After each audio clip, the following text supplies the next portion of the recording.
Hello दोस्तों, जय श्री राम। मेरा नाम है खुशबू। आज मैं आप सबको एक चटपटी कहानी सुनाऊंगी जिसका नाम है गोलगप्पों की शुरुआत कहाँ से हुई। सबसे पहले गोलगप्पे किसने बनाए थे? देखा, आ गया ना सुनते ही मुंह में पानी। गोलगप्पे सबकी पसंद होती है, सबको अच्छे लगते हैं। गोलगप्पों का स्वाद भला किसे पसंद नहीं होता, हर किसी जुबान पर ये चढ़ा रहता है।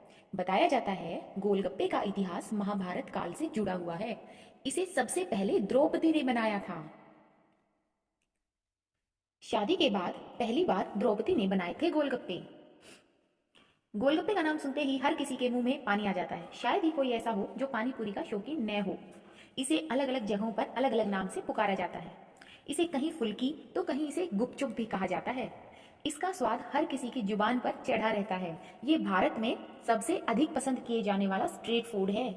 लेकिन क्या आपको पता है गोलगप्पे का इतिहास महाभारत से जुड़ा हुआ है। कुछ ग्रंथों में कहा गया है कि सबसे पहले द्रौपदी ने गोलगप्पे बनाए थे। हालांकि इन बातों में कितनी सच्चाई है ये किसी को पता नहीं।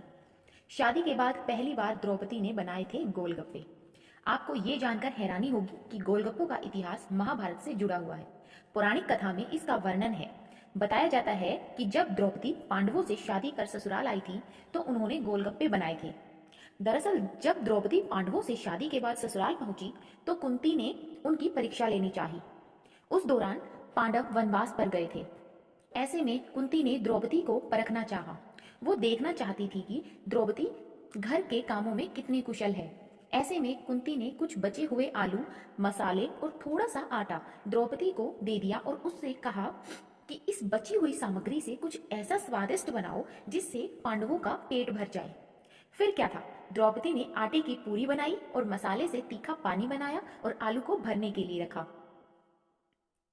द्रौपदी ने इन्हें पांडवों को परोसा और वो सफल हुई। पांडवों को पानी पूरी खूब पसंद आई और उनका पेट भी भर गया। इस पर कुंती खुश हो गई और वहीं से गोलगप्पों का प्रचलन शुरू हुआ। मगध का भी कहा जाता है कि कुछ लोगों का ये भी मानना है कि गोलगप्पों की शुरुआत मगध बिहार से हुई थी। कहा जाता है कि पहली बार फुल्की मगध में बनाई गई थी। इसके पीछे की वजह आलू और मिर्च को माना जाता है।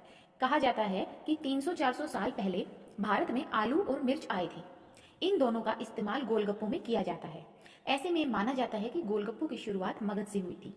हालांकि इतिहास के पन्नों में इसका वर्णन कहीं खो गया है।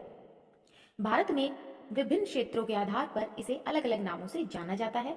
मध्य प्रदेश में फुल्की तो उत्तर प्रदेश में पानी के बतासे या पड़के कहते हैं। वहीं हरियाणा में इसे पानी पताशी कहा जाता है। असम में फुसका या पुस्का तो उड़ीसा के कुछ हिस्सों में गुपचुप कहते हैं। कहानी अच्छी लगी, चटपटी लगी, मजा आया तो प्लीज मेरे चैनल को सब्सक्राइब करें, वीडियो को लाइक करें, कमेंट करें, शेयर करें। धन्यवाद।